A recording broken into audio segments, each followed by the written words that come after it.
চেষ্টা করতে করতে করতে করতে আপনি যদি ব্যর্থতার অতল তলে চলে যান নূহ আলাইহিস সালামের মতো, তখন বলতে হবে রব্বি আন্নী মাগলুবুন ফান্তাসির, আল্লাহ আমি পরাজিত, আমাকে সাহায্য করুন। তখন আসহাবুল কাহফের মতো একা থাকতে হবে। আল্লাহ চেয়েছেন এটা, আল্লাহ চেয়েছেন আমরা এই দুনিয়ার জীবনে হালাল খাই, হারামে না যাই। আল্লাহ চেয়েছেন আমরা সুন্নত অনুযায়ী জীবনযাপন করি, সর্বশেষ নবী মুহাম্মদ সাল্লাল্লাহু আলাইহি ওয়াসাল্লামকে আদর্শ নেতা হিসেবে গ্রহণ করি।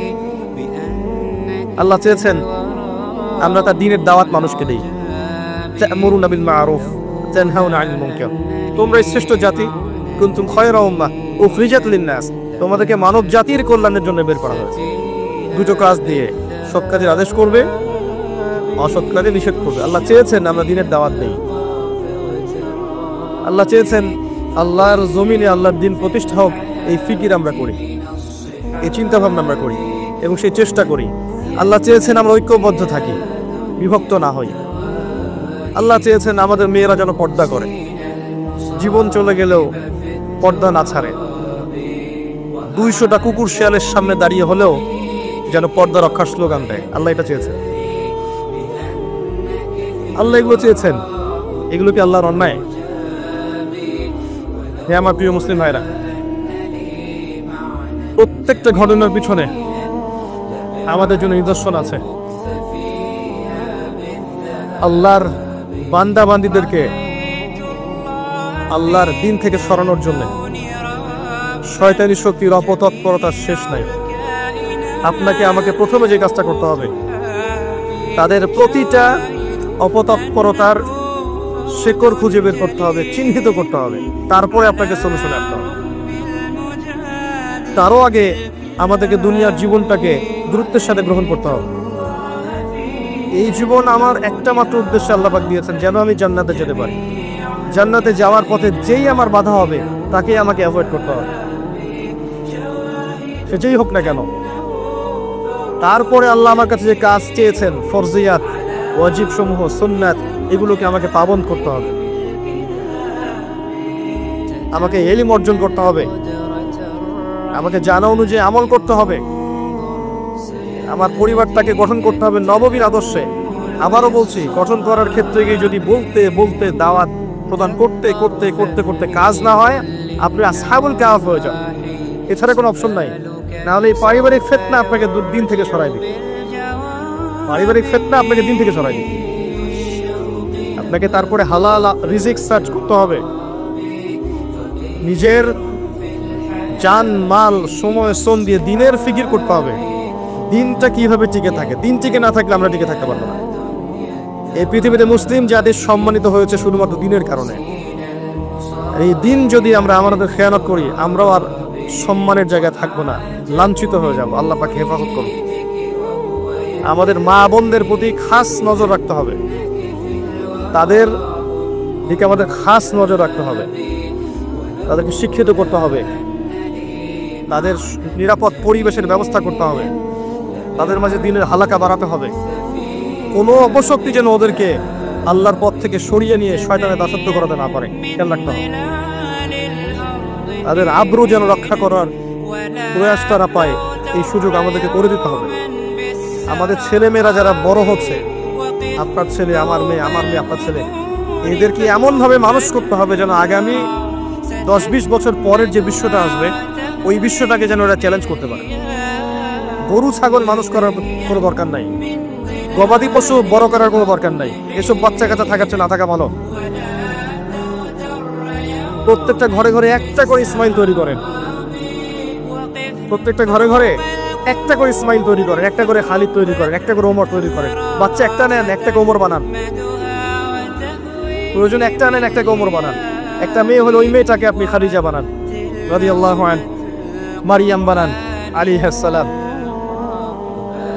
খাওলা বানান, সুমাইয়া বানান, একটা বানান। সুসন্তান একটা যথেষ্ট। 10-12টা গবাদি পশু পোষার পিছনে কোনো লাভ নাই।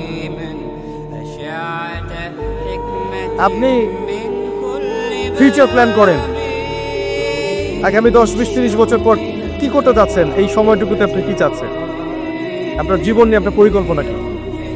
স্পেশালি যুব সমাজকে বলবো, যে ইয়াং জেনারেশনকে বলবো, যে আপনাদের তারুণ্যটাকে আল্লাহর পথে কাজে লাগান।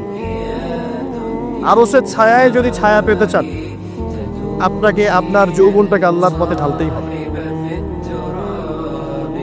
ঢালার মানে এই নয় যে আপনাকে এখনই একদম রণাঙ্গনে বের হয়ে যেতে হবে, বিষয়টা এমন নয়। বিষয়টা হচ্ছে আপনাকে শুরু থেকে কাজ করতে হবে, পড়াশোনা থেকে শুরু করতে হবে। পড়াশোনা, আমল, আকীদা, মানহাজ শক্ত করা, তারবিয়াত, প্রশিক্ষণ, আপনার কি বলবো, হালাল রিজিক, আবশ্যক পরিবার, জানা অনুযায়ী আমল, দিনের ফিকির করা, দিন নিয়ে কোনো প্রজেক্ট করা। আপনাকে আগাতে হবে দিন নিয়ে। পুরো যৌবনকালটাকে আপনার আল্লাহর পথে দিয়ে দেওয়া। এবং যৌবনের অনেকটা সময় আমরা অপচয় করে ফেলেছি অলরেডি, অনেকটা সময় চলে গেছে। যদি যৌবন হয় 20 বছর, আপনি দেখবেন 10 বছর এইসব ভাবতে ভাবতেই চলে গেছে, জীবন বুঝতে বুঝতে চলে গেছে। দিনই বোনদেরকে সুযোগ করে দেন, মা বোনদেরকে সুযোগ করে দেন, তারা দিনের জন্য অনেক কিছু করতে পারবে। শুধু সুযোগের অপেক্ষা, ওদেরকে আমরা সুযোগ করে দিতে পারছি না। আমাদের স্ত্রীদেরকে, আমাদের মাদেরকে, বোনদেরকে, আমাদের মেয়েদেরকে আমরা সুযোগ করে দিতে পারছি না। ওদেরকে সুযোগ দেন, দিনের জন্য করার মানসিকতা তৈরি করে দেন। তারা আমার চেয়ে আপনার চেয়ে বেশি খেদমত করতে পারবে ইনশাআল্লাহ। ওরাই জন্ম দিবে ইসমাইল ইনশাআল্লাহ আযজা ওয়া জাল। নারী জাতির চেয়ে বড় ফিতনা যেমন পুরুষদের জন্য রাখা হয়নি, ঠিক একইভাবে নারীরাই পারবে এমন প্রজন্ম উপহার দিতে, যে প্রজন্মের সন্তানরা আল্লাহর পথে ইনশাআল্লাহ মুজাহাদা করবে, আল্লাহর দিনকে বিজয় লাভ করবে। সব মিলে এগুলো সার কথা। দীর্ঘ সময় ঘন্টার পর ঘন্টা গাল গল্প করে আসলে লাভ নেই। মূল কথাগুলো বুঝতে হবে। মূল কথা হচ্ছে এই যে আমরা মুসলিম জাতি আল্লাহর দাসত্ব করব, আল্লাহ ছাড়া কাউকে ভয় করব না। প্রথম কথা, আল্লাহর জমিনে আল্লাহর বিধান চলবে, আল্লাহর দিন চলবে, এবং এই দিনটা আমরা পালন করব, কারো উপরে ফোর্স করব না, জোর করে চাপিয়ে দিব না। কেউ যদি সৌন্দর্য থেকে আসতে চায়, মোস্ট ওয়েলকাম, আলহামদুলিল্লাহ। যদি নাও আসে, আমরা কারো গলায় তরোয়াল চালিয়ে দিনটা চাপিয়ে দিচ্ছি না। এটা আমাদের আদর্শ নয়। লা ইকরাহা ফিদ্দীন, এটা শয়তানের আদর্শ হতে পারে, যে পেটুয়া বাহিনী দিয়ে হিজাব খুলিয়ে ফেলবে, এটা শয়তানের কাজ হতে পারে, আমাদের কাজ এটা নয়। আমরা আল্লাহর বান্দা, আল্লাহ থেকে এসেছি, আল্লাহ ফিরে যাব। আল্লাহ একটা সময় দিয়েছেন দুনিয়ার জীবন, এই জীবনে আল্লাহ পাক যুগে যুগে নবী রাসূল পাঠিয়েছেন। আমরা সর্বশেষ নবীকে পেয়েছি, মুহাম্মদ রাসূলুল্লাহ সাল্লাল্লাহু আলাইহি ওয়াসাল্লাম, এবং কিয়ামত পর্যন্ত তার রেখে যাওয়া কোরআন এবং সুন্নাহর বাইরে কিছু থাকবে না। এর বাইরে হকের কোনো মানদণ্ড নাই। এখন এটাকে আঁকড়ে ধরে আল্লাহর দিনটা নিজে পালন করা, নিজের পরিবারের মধ্যে সাধ্যমতো চেষ্টা করা, প্রতিষ্ঠা করার। যদি না হয়, বারবার বলছে, একা থাকবেন। পরবর্তী প্রজন্মকে মানুষ করা, এগুলোকে আঁকড়ে ধরে একটু হালাল খাওয়া, দুনিয়ার বিষয়গুলোকে কমিয়ে এনে দিনের প্রচার প্রসার প্রতিষ্ঠার আত্মনিয়োগ করা, এবং উম্মার সমস্যাগুলোকে ফাইন্ড আউট করা, সলিউশনের চেষ্টা করা, যার যার জায়গা থেকে চেষ্টা করা। আল্লাহ পাক কোরআনে বলেছেন, ইন তানসুরুল্লাহ ইয়ানসুরকুম, তিনি তখনই তোমাদেরকে সাহায্য করবেন যখন তোমরা আল্লাহর দিনকে সাহায্য করবে। এমনি এমনি সাহায্য আসবে না। ইন্নাল্লাহা লা ইউগাইয়িরু মা বিকওমিন হাত্তা ইউগাইয়িরু মা বিআনফুসিহিম। আল্লাহ পাক কোনো কওমের অবস্থা ততক্ষণ পরিবর্তন করেন না যতক্ষণ না ওই কওম তার অবস্থা পরিবর্তন চেষ্টা করে। আর আমরা মুসলিমরা উগ্র নই, আমরা সন্ত্রাসী নই। আমরা উগ্র নই, আমরা সন্ত্রাসী নই। আমাদের চেয়ে নম্র, ভদ্র, বিনয়ী মানুষ পৃথিবীতে পাওয়া যাবে না। হ্যাঁ, যুগে যুগে যখনই মাজলুম হয়েছে মুসলিমরা, তখন অস্ত্র ধরেছে। আর মাজলুম অবস্থায় অস্ত্র ধরার অধিকার মুসলিমদের ছিল, এটা অন্য বিষয়। কিন্তু মিডিয়ার এই কারসাজির মধ্য দিয়ে এই শয়তানের দোষর যারা আছে, এদের সারা বৈশ্বিক এই প্রোপাগান্ডার কারণে ইসলামকে জঙ্গিবাদের ধর্ম, সন্ত্রাসীদের ধর্ম বলার কোনো কারণ নেই। ইসলাম সাম্য আর মানবতার ধর্ম। এখানে সমস্ত বিষয়ের সমাধান আপনি পাবেন ইনশাআল্লাহ আযজা ওয়া জাল। আল্লাহ থেকে এসেছি, আল্লাহ ফিরে যাব। মাঝখানের সময়টুকুতে আমাদেরকে আল্লাহ দাসত্ব করতে হবে। দাসত্ব করে মানদণ্ড কোরআন এবং সুন্নাহ, এবং রোল মডেল ওই যে মুহাম্মদ সাল্লাল্লাহু আলাইহি ওয়াসাল্লাম। ফলো করেন, নিজে পালন করেন, পরিবার এস্টাবলিশ করার চেষ্টা করেন। আপনি আপনার সাধ্যমতো সমাজে দাওয়াতি কাজ করেন। উগ্র হবেন না এবং শৈথিল্যতাবাদীও হবেন না, দুটোই হওয়া যাবে না। একদম গা ছাড়া দিয়ে শৈথিল্যতাবাদী হয়ে যাবেন এমনটাও হবেন না, উগ্রতাও হবেন, মধ্যমপন্থী থাকেন। দিনের বেসিক বিষয়গুলো পালন করেন, অন্যকে পালন করতে উদ্বুদ্ধ করেন। নিজের জান মাল ইজ্জত সময় শ্রম যা আছে এটাকে দিয়ে আল্লাহর পথে একটু চেষ্টা করেন। বিশেষ করে আমাদের যুব সমাজ, আমাদের মা বোনরা এবং আমাদের পরবর্তী প্রজন্ম যারা আসছে, এই 3টা জেনারেশনের দিকে বেশি ফোকাস করেন। তাদেরকে আল্লাহর পথে ফিরিয়ে আনার চেষ্টা করেন, সঠিক দিন বোঝানোর চেষ্টা করেন এবং আমাদের ওলামায়ে কেরামের জন্য বেশি বেশি দোয়া করেন। কিন্তু ওলামায়ে কেরামের মধ্যে আল্লাহ পাক পরিপূর্ণ দিনটাকে দান করেন এবং তাদেরকে দীর্ঘমেয়াদী হায়াত দারাজ করেন, বাঁচিয়ে রাখেন, সমাজের খেদমত করার তৌফিক দান করেন। যাবতীয় দৃশ্য অদৃশ্যের বিপদ আপদ থেকে, ফিতনা ফাসাদ থেকে আল্লাহ পাক যেন আমাকে এবং ওলামায়ে কেরাম সবাইকে হেফাজত করেন, যাতে করে তারা দীর্ঘ সময় পর্যন্ত মানুষকে দিনের সঠিক কথাগুলো বলতে পারে এবং আল্লাহ পাক যেন তাদের মধ্যে ঐক্য আগে দান করেন। যখন তারা ঐক্যবদ্ধ হবে দেখবেন ইনশাআল্লাহ জনগণ অটোমেটিকলি ঐক্যবদ্ধ। এবং আগামীর যে সময়গুলো আসছে আরো ফিতনাময়, আরো ফাসাদময়, এগুলোতে আরো চ্যালেঞ্জিং হবে জিনিসগুলো। ঈমান ধরে রাখা, নামাজ পড়া, তাওহীদে থাকা, সুন্নতে থাকা, পর্দা ধরে রাখা আরো বেশি কষ্টকর হবে। একটা এক্সাম্পল দিয়ে শেষ করছি। অবস্থা এমন এবং অবস্থা হতে পারে এমন, আপনাদের সাগরের পাড়ে চোরাবালি আছে, মনে করেন একটা দেহ চোরাবালিতে পড়ে গেছে। এখন প্রথমে তার টাকনু পর্যন্ত ডুবে গেছে, এখন সে নড়াচড়া করছে এখান থেকে বের হওয়ার জন্য। আশপাশে অনেক মানুষ, এই মানুষগুলো বলছে নড়াচড়া করো না, নড়াচড়া করো না, যদি নড়াচড়া করো তাহলে আরো ডুবে যাবে। কথা বুঝতে পারছেন? সে নড়াচড়া করা বন্ধ করে দিল এবং আশপাশের মানুষ তার হাত ধরে তাকে টেনে তুললো না, বরং আশপাশের মানুষ তাকিয়ে তাকিয়ে একটা তামাশা দেখলো এবং তাকে বললো নড়াচড়া করো না। সে নড়াচড়া করলো না। কিছুক্ষণ পরে আস্তে আস্তে আস্তে আস্তে তার হাঁটু পর্যন্ত ডুবে গেল। অটোমেটিকলি নড়াচড়া না করলেও তো ডুবে না, ডুবে গেল হাঁটু পর্যন্ত। এবার সে ছটফট করছে, আরো বেশি বের হতে হবে আমাকে। আশপাশে সব মানুষ বলছে নড়াচড়া করো না, ডোন্ট মুভ, নড়াচড়া করো না, নড়াচড়া করলেই আরো ডুবে যাবে। আশপাশে সব মানুষ তাকে টেনে তোলার চেষ্টা করলো।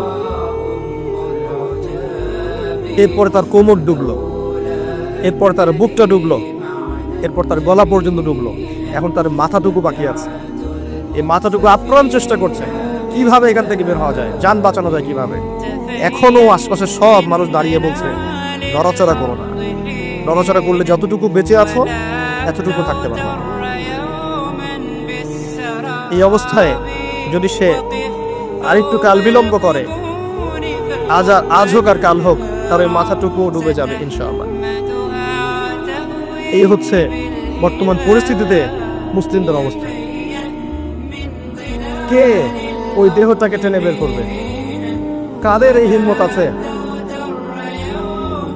কারা সেই মানুষ যারা এই প্রায় ডুবে যাওয়া দেহটাকে টেনে তুলবে এই বিশ্বের মধ্যে? এর চেয়ে ভালো কোনো এক্সাম্পল আমার কাছে জানা নাই। এই যে এক্সাম্পলটা দিয়েছি আমি আপনাদের সাগর পাড়ে গিয়ে শিখেছি। আমার কাছে নিজেকে মনে হচ্ছিল এমন, আমার অবস্থা হয়তো এমন। একটাই আওয়াজ, নড়াচড়া করো না। নড়াচড়া করলে যতটুকু বাকি আছে এইটুকু ডুবে যাবে। এইটুক আজ না হোক কাল ডুবেই যাবে। যদি শুরু থেকে নড়াচড়া করতো এবং শুরু থেকে সবাই যদি তাকে হেল্প করতো এবং তাকে টেনে তোলার চেষ্টা করতো, আজকে ওই উম্মার অবস্থা এমন হতো না। এই করতে করতে করতে করতে আজকে আমাদের এই অবস্থা হয়েছে। এবং আপনারা ফিকির করেন কিভাবে ওই প্রায় ডুবে যাওয়া শরীরটাকে বের করবেন। আমার কোনো ক্ষমতা নাই। যতটুকু ছোট্ট ভাঙ্গাচুর ইলম কালাম আছে এর মধ্যেও আমি 100% কখনো দিতে পারি না। আমি হয়তো 30%, 40% দিতে পারি, বাকি 60-70% দিতে পারি না। আমি এতটুকু শেয়ার করছি, বাকি ফিকির আপনারা করুন কিভাবে আল্লাহর জমিনে, আল্লাহর দিনের, আল্লাহর এই উম্মা মুহাম্মদ সাল্লাল্লাহু আলাইহি ওয়াসাল্লাম উম্মাকে বাঁচাবেন, তাদের উপকার করবেন, কল্যাণ করবেন। ভবিষ্যতে কি হবে এই উম্মার, কিভাবে হাল ধরবেন, এগুলো আপনারা চিন্তা করতে থাকেন।